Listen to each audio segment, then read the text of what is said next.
Welcome back to Jennie Designs with Paper and this week's episode of Crime and Coloring, where we take an alphabetical journey through the United States and revisit some of the earliest crimes. Season 2, welcome back. But before we talk crime, let's talk coloring. I have acquired a set of Daniel Smith mineral watercolor dot cards. These are little cards of watercolor paper with just a little bit of watercolor paint on them. And I have swatched them out. I'm going to be painting the flower bouquet from this Gina K Design stamp set called Bunches of Love. I will be stamping it on watercolor paper with a watercolor safe ink. I will be heat embossing the image to kind of give me an edge or, keeps my watercolor in the places where it's supposed to be. I am creating a 5 by 7 inch card today. Because this is a large image. There's a tiny bit of masking involved in getting the stems on the flower bunch. And this is the first time I have used this watercolor set, so I have no idea how it's going to go. So you get to come along with me as I do another first for me. And now that we have talked about the coloring, let's jump into the crime. Welcome back to Season 2 of Crime and Coloring. Again, we are going to take an alphabetical journey through the United States and revisit some of the earlier crimes. And this week, our journey takes us back to Alabama. At the beginning of last season, I had not yet begun to tell you about the states, so we're going to learn a little bit about Alabama today. In 1763, the Treaty of Paris, which ended the 7 Years' War, France was defeated by Britain, and that resulted in France ceding its territories east of the Mississippi River to Great Britain. Great Britain came into an undisputed control of the region between the Chattahoochee and Mississippi rivers. More than a decade later, during the American Revolution, the British informally ceded this to West Florida region, to Spain, via the Treaty of Versailles, and then through the Treaty of Madrid in 1795, Spain ceded this area to the United States that included the lands east of the Mississippi River. In 1817, the Mississippi Territory was divided. The western portion became the state of Mississippi, and the eastern portion became the Alabama Territory. And finally, in 1819, Alabama was admitted to the Union as the 22nd state. In Alabama, it is a Class B felony to wrestle a bear.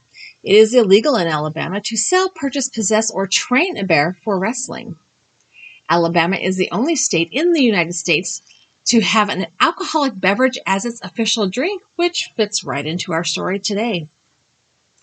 Alabama does not have an officially recognized nickname, but it is known as the Yellowhammer State, after the state bird, the Heart of Dixie, and the Cotton State. In 1836, Alabama was the first state to declare Christmas a legal holiday. Go Alabama! Alabama is home to the tree that owns itself. That is correct. In Athens, Georgia, a white oak owns itself and the land it stands on. William Henry Jackson deeded ownership to the tree in the early 1800s. The Alabama State Constitution is the longest of any of the 50 states with over 300,000 words. Windshield wipers were invented in Alabama in the winter of 1803.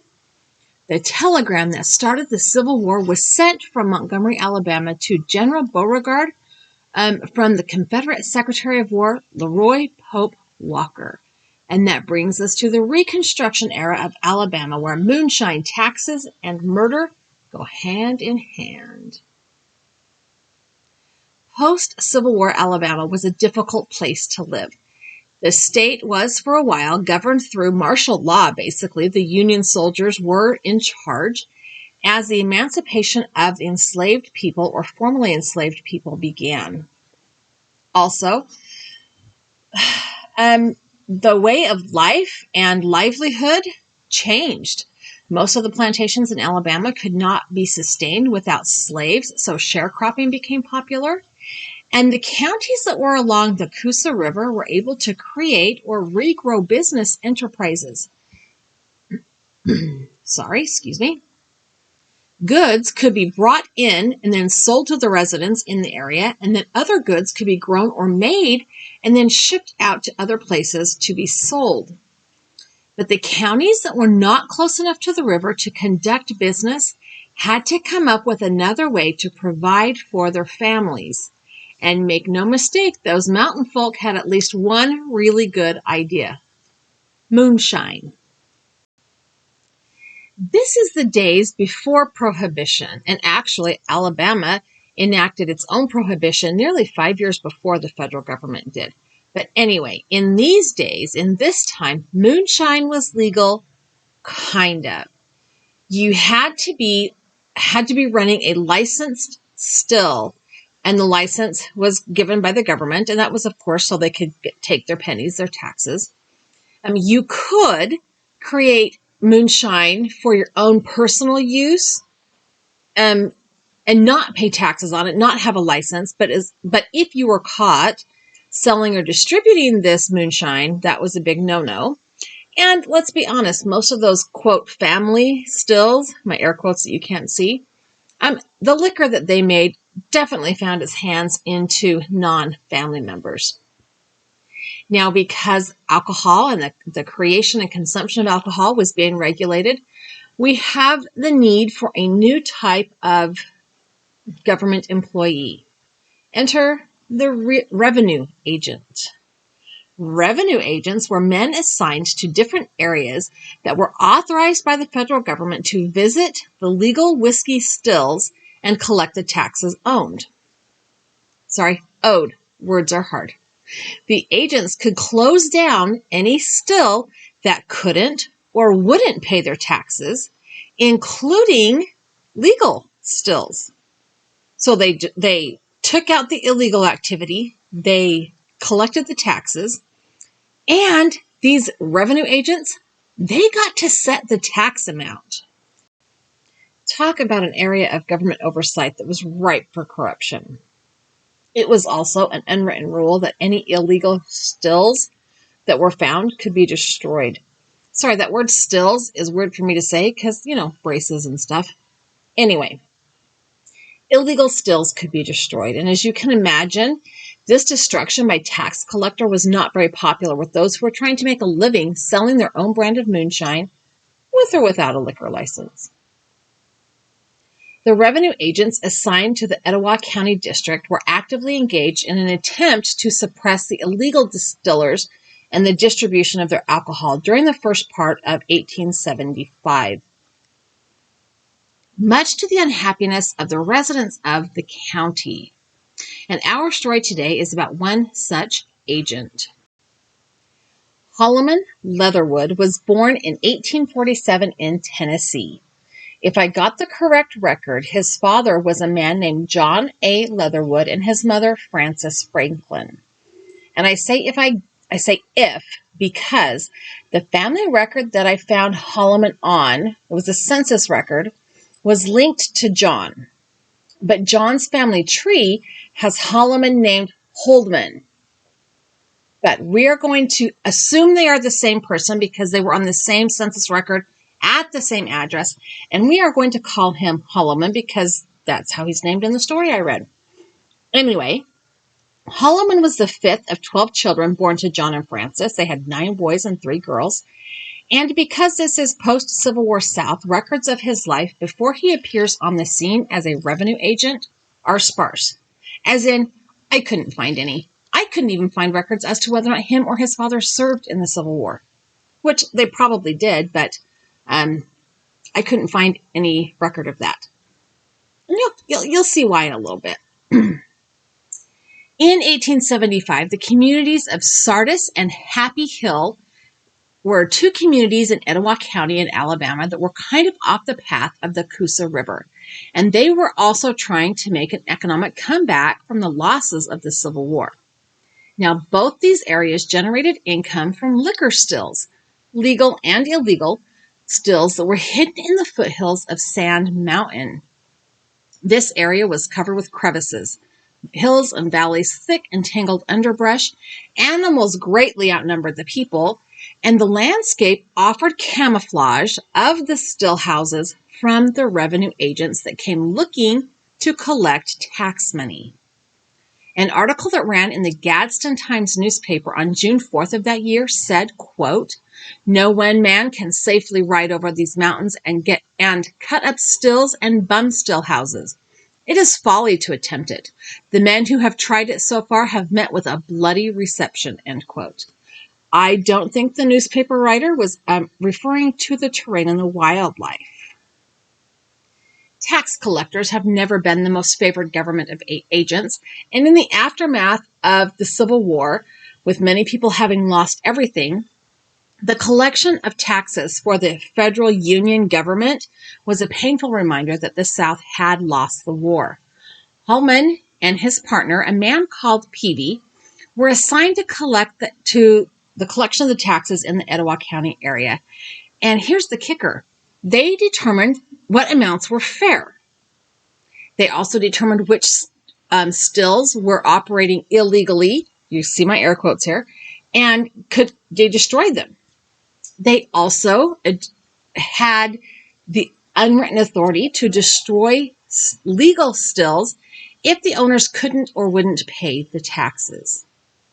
And as was reported in the newspaper, many of these stills, legal and, quote, bum stills, were destroyed. On one trip through the hills and the valleys, Holman and Peavy were actually attacked. Peavy and his horse were shot. Peavy survived, the horse didn't. And while Peavy was healing from his wounds, Holman kept on keeping on. Even without a partner, he was the only revenue agent in the area, and he had to do his job. On May 26th of 1875, Holman reportedly destroyed the Cooper and Paget stills located about 10 miles from Van Buren, Alabama. Then on the 27th, Holman was seen having dinner at the home of Marion Nugan, a still owner. After he finished dinner, Holman reportedly told Mrs. Nugan that he was going to, quote, "see the boys," referring to the men who worked on her husband's still. So he saddled his horse and began the dangerous trek down the path that led to Marion's government-approved still house. He never arrived. It wasn't until the next morning that anybody even noticed he was missing. So early in the morning of the 28th, just after dawn, there was a farmer who was out tending to his livestock, and he saw Holman's horse grazing in the field. When the farmer got closer, he was able to see that the saddle was covered in blood and that there was blood splattered on the horse and the saddlebags. A further inspection showed that Holman's loaded gun and Bowie knife were still in his saddlebags. Nothing about this seemed to be anything but foul play. Of course, the farmer alerted the authorities, and more than 70 men came and formed search parties. They found fresh horse tracks, and thinking they were from Holman, they followed them straight to Marion Nugan's still house. And guess what else they found at the still house? 2 thick, heavy pools of blood just outside the building. After an intense 2-day search, no trace of Holman was found, and the search parties were called off. It was determined that Holman must be dead. Sometime later, and I don't know how much later, the article I read did not give me a day or a period of time, but a pair of bloody pants and a watch were found in the woods by the still house, and they were presumed or identified as Holman's. Now, us true crime, and sometimes fiction crime, but us true crime fans look at this and they say the evidence is pointing in one direction, at Marion Nugan. But the locals were hesitant to accuse him. Then the Gadsden Times newspaper wrote again, quote, "It is evident that Leatherwood has been murdered and his body is either hid in a cave in the mountain or in the bottom of short or some other creek. We want it distinctly understood that the good people of our county are in no way responsible for these outrages. Now, this is before they wrote the piece about, people dying when they go to break up stills. But it seems as though the newspaper is creating two groups of people, the good upstanding citizens and the whiskey makers. Now, whatever feelings the locals had about Marion being involved in Holloman's disappearance, circumstantial evidence and probability gave way, and within a few weeks, Marion, his teenage son Medford, were arrested along with a co-worker named Barry Word. After their arrest, they were turned over to the federal authorities, and again the newspaper warned its readers to avoid quick judgment, saying, quote, "Murder will out, and sooner or later the guilty party or parties in this case will be known." Seems like this newspaper has a lot to say about who killed this revenue agent. I'm just saying.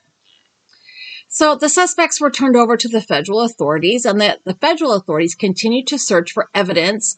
Preferably, they were looking for Holman's body, but they were also looking for any evidence that pointed to his life or death. That July, a body was dragged out of the Coosa River, but the clothing on the body was not weather appropriate for when Holman went missing. And it also didn't match his kind of well-known, eccentric kind of style. A second body that was riddled with bullets was pulled out of the river, but he was identified as a horse thief who had been chased out of Tennessee. And it just seemed that nothing else was going to be found to either convict or prove the innocence of the defendants, the Nugan men, and Mr. Word. And then information came out of Tennessee that turned this case upside down. Bruce Crow is a man who lived in Tennessee, and he claimed he had actually seen Holman alive in Waco, Texas, a week after the alleged murder. So another newspaper, the Montgomery Advertiser, contacted the Waco Examiner, and they asked the newspaper to verify that Holman was or was not living in Waco. Now, first of all, the newspapers, not the police, not the federal agents, the newspapers. Okay, but whatever. The response from the Waco Examiner was, yes, in fact, he lived near a local river. So, of course, the Texas newspaper requested that the federal authorities waited until identification could be verified before they proceeded to trial, warning that the mistake of hanging the wrong person could not be undone.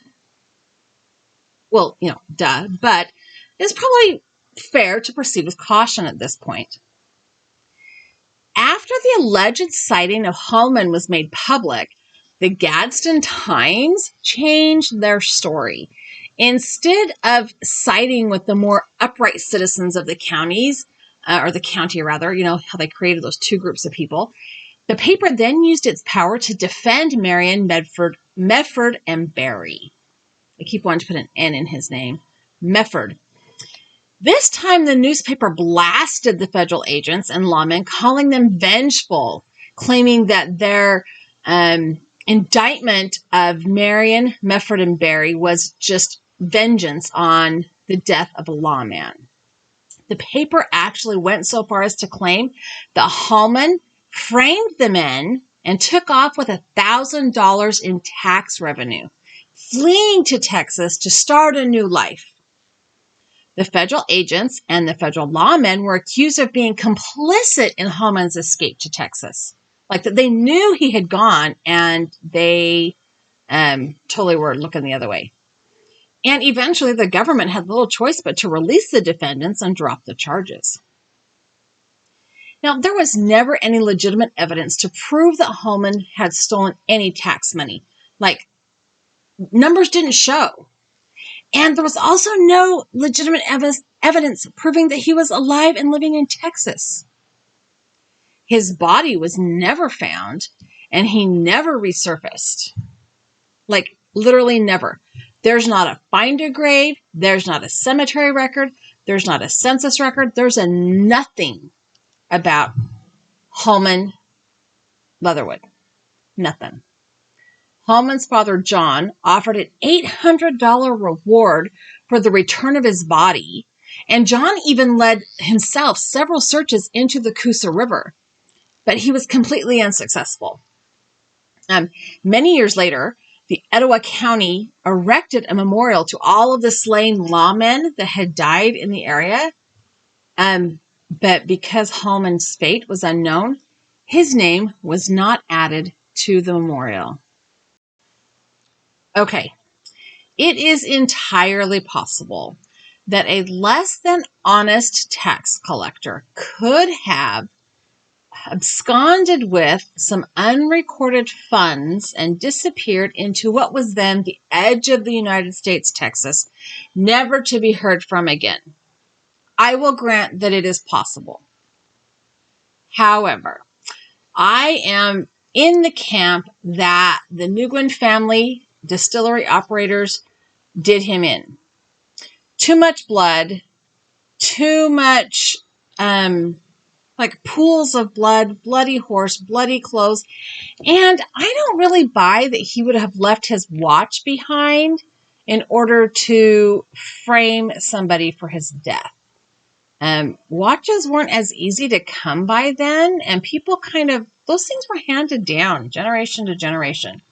So I'm not sure I believe he would have left his watch behind just to kind of frame somebody for his murder. However, I want to know what you think. Leave me a comment down below. Tell me which camp you're in, the dead or disappeared camp, and tell me why. Tell me why you feel the way you feel. I'm curious.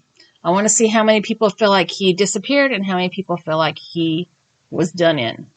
I have a photograph of the telegram that was sent from the tax collector office to the deputy marshals. I'm telling them of the disappearance and or death of Holman Leatherwood. I also have a drawing of a distillery shack.